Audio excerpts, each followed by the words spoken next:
Okay, hey everyone, welcome to an episode of On the Wrist from Off the Cuff. A really cool review for you guys from the brand Zelos. Now, a little about them. They were founded back in 2014, and they are a microbrand with a unique overbuilt design aesthetic. And in terms of the type of watch, this is of course a dive watch. Some key characteristics and design language you're looking for a diver. Of course, you're going to find water resistance, typically some type of screw down crown. You're going to want something that's tough, legible, with a dive time bezel, and a diver's extension is always nice if on bracelet. This is their Thresher 44, and it is their diver model and kind of variation of this previous GMT model in the red agate dial. Now, it's again an upsized evolution of their excellent Thresher GMT and a throwback to their roots, producing big, bold dive watches. The crazy thing is, this goes these models start for $449 with the standard dials and go up to $479 with this agate dial. I'm probably pronouncing that wrong. Just correct me in the comments. That's fine.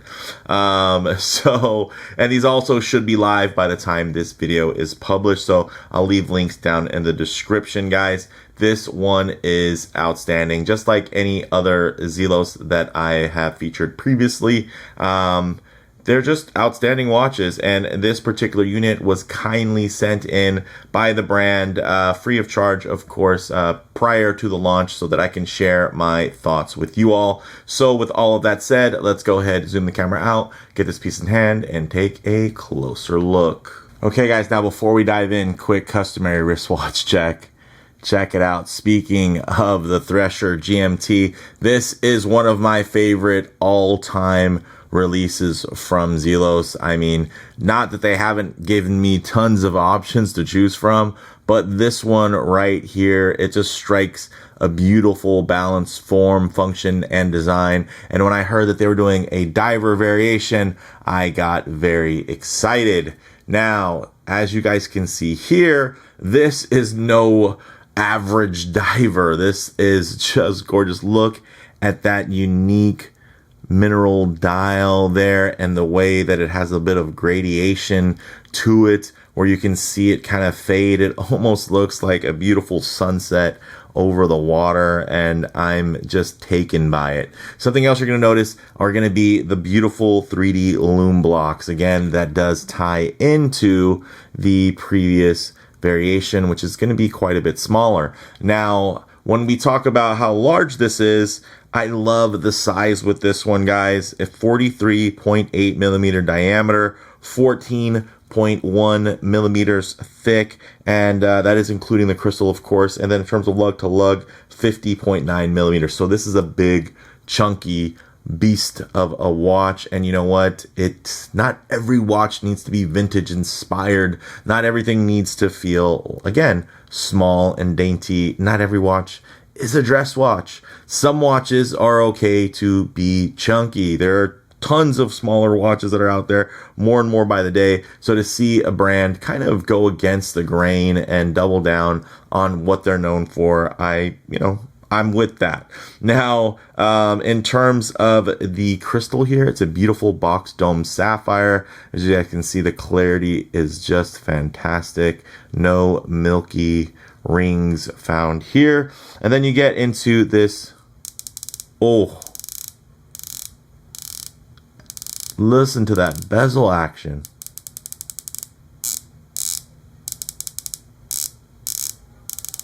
And I will say the tactile engagement with this grip is outstanding as well. The sound, the action is immaculate. I do like that a lot. I did like this too.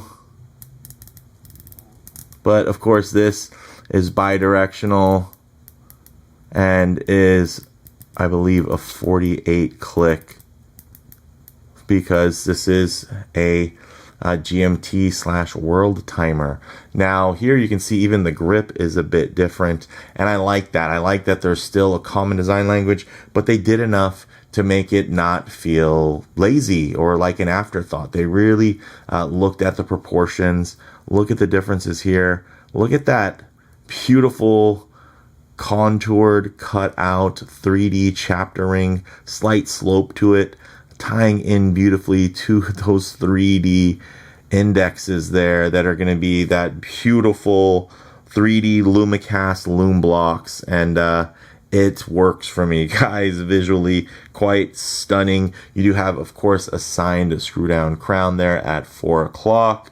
Very nicely done. Inside, although you can't see it, is going to be your Miyota 9015, pretty standard, but it does have that nice higher 4 hertz beat rate, so it's going to be beating at 28,800 vibrations per hour, and it does have a solid power reserve of 42 hours.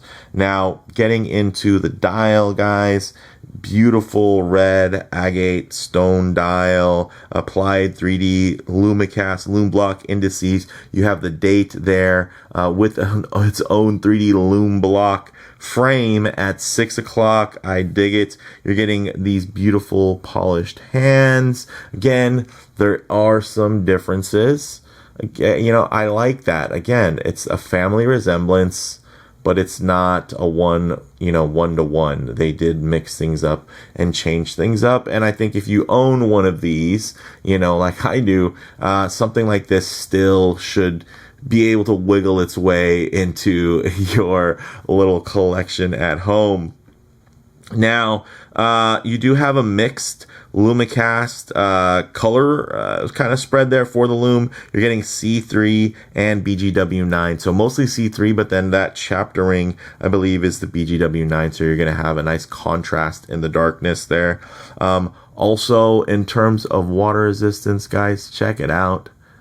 500 meters. That is a serious beast of a diver, and you know what? At this size, I think it's great that they decided to up the water resistance. I can be a bit of a nitpicker when it comes to a big chunky dive watch and it only has 200 meters of water. Now, when I say only, I know some of you are rolling your eyes. Yes, that's true. That's world record breaking, right? If you're going to actually wear a dive watch that deep. But hear me out. Now, in terms of just the general feel, the level of robustness, the overbuilt nature of a look like this, by you having that 500 meters of water resistance, to me, I can reconcile how chunky it is. Now, some might say they still want to shrink it down. They'd rather have one that had 300 meters of water resistance.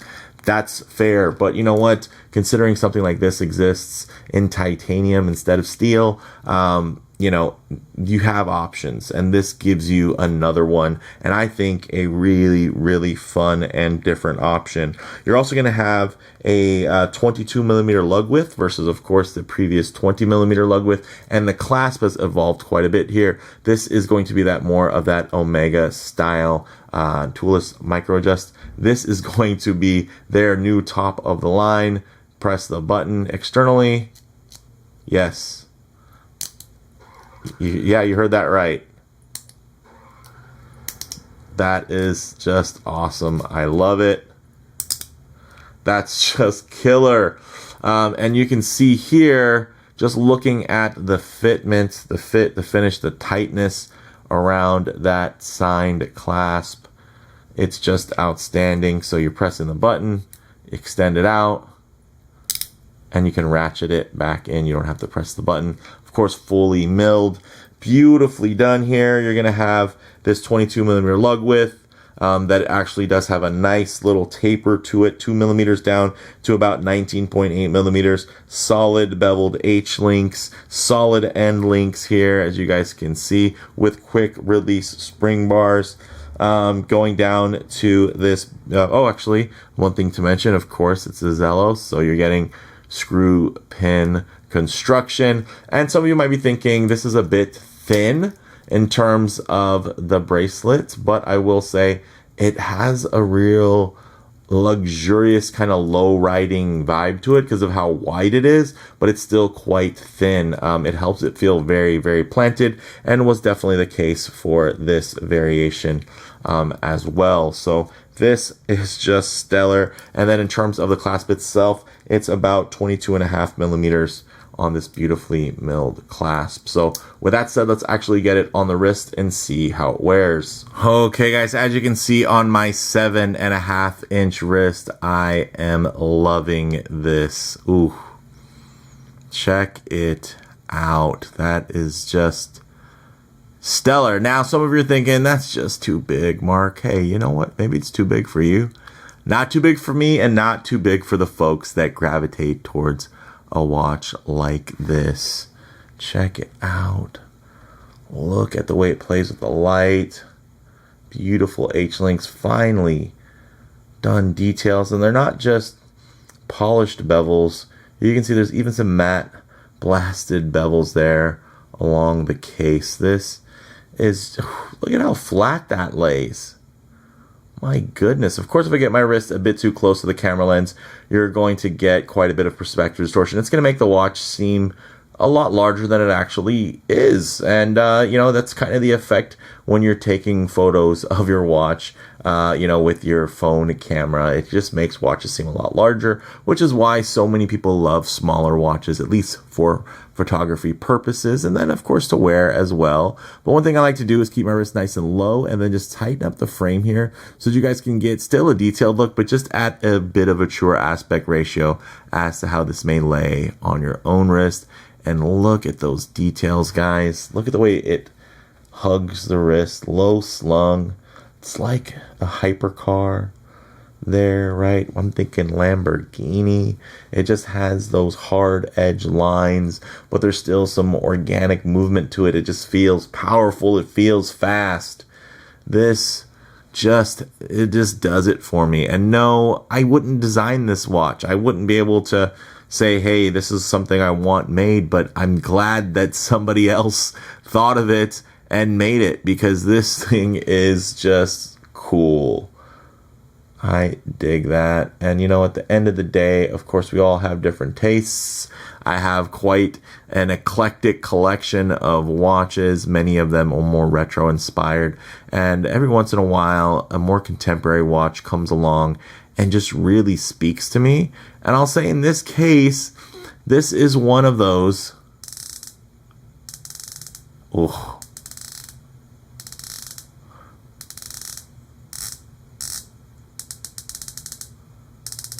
That is addicting. So this is one of those cases where a watch just comes along and it just does it for me. This is just a cool one. You know, what would I change? Nothing really, because I think, again, the fact that it is not a Rolex Submariner or an Homage 2-1 or, you know, a Seamaster 300 or a Blancpain 50 Fathoms.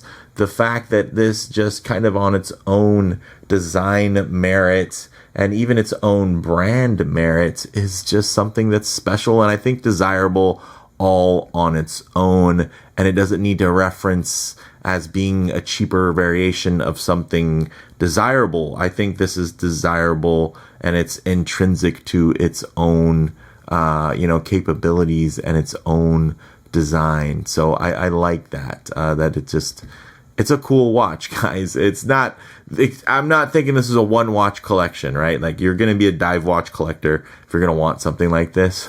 But, yeah, it's nice. So with that said, let's get it off the wrist, set for some Lume shots, low light transition, and closing thoughts. Okay, here's the moment you've all been waiting for. Let's go ahead and hit the lights here. Hey, check that out. That is outrageous, guys. The brightness is in full effect. You're getting 3D Lumicast in terms of the indices, and then also in that beautiful 3D cut out chaptering, and it just comes together. So you're getting something that's dynamic in the light, dynamic in the dark, highly legible, guys, highly functional. Again, it gives you something that feels overbuilt, like they just went the extra mile. Did it need to be this good? No. But you know what? That's kind of what makes it a Zelos, is that it's just way, way more than you pay for. Now, one thing I always like to work in is going to be a bit of a low light transition, because you're not always going to be out in the middle of a field enjoying direct sunlight. A lot of times you're going to find yourself coming in out of buildings, walking underneath overhangs, or just hanging out underneath the shade of a tree.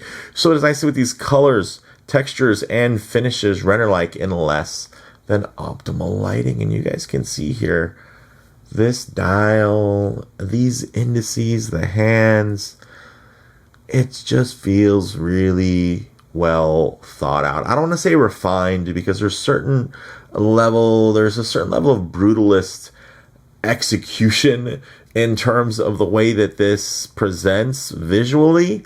But again, it's still purposeful. It feels thoughtful. It doesn't feel like a catalog watch. It doesn't feel like a variation of something else apart from the Zelos Thresher, right? Their GMT, and it feels different enough to where, again, it feels like a new watch, but it has a certain level of familiarity in terms of just what you think of when you think about this brand. The certain iconography around an overbuilt micro brand watch that is just packing heat when it comes to its dial, when it comes to its lume, when it comes to its thoughtful execution in terms of the details, the fit, the finish, the technology in the clasp. It's all there for you. So with that said, let's go ahead and get everything back on here and get into some closing thoughts, guys. On the wrist, this wears surprisingly well. The contours keep visual weight manageable. That thinner mid case does look great paired to that thicker bezel grip, which balances kind of that full-sized versus oversized styling really, really well. Now, in terms of model variants, definitely check the site links for options and availability. There are quite a few fun ones. There's a hammer dial one in particular that really caught my eye. And in terms of comparable models, I mean, honestly, guys, at under $500, Zelos really continue to offer some of the very best bang per buck options on the market today, uniquely delivering both feature-rich and design-heavy timepieces, right? A lot of times it's kind of one or the other. Either you're getting this kind of spec monster that is honestly quite derivative, or you're getting some really, really original stuff, but then they can't necessarily pack in all of the specs when it comes to the competition out there, which is, it's more competitive than it's ever been in terms of independent micro brands. And then you have mainstream brands that are just putting out higher quality timepieces. So for me, guys, bottom line, Zelos have really established themselves as a solid varsity level micro brand, hovering above your average freshman and JV offerings. And this release is no different.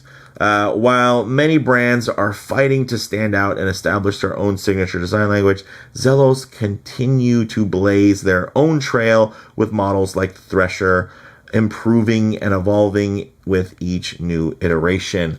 But with that said, let me know what you all think down in the comments below. If you liked the video, please do a like. And if you haven't already, please subscribe for more content just like this. Thanks, guys.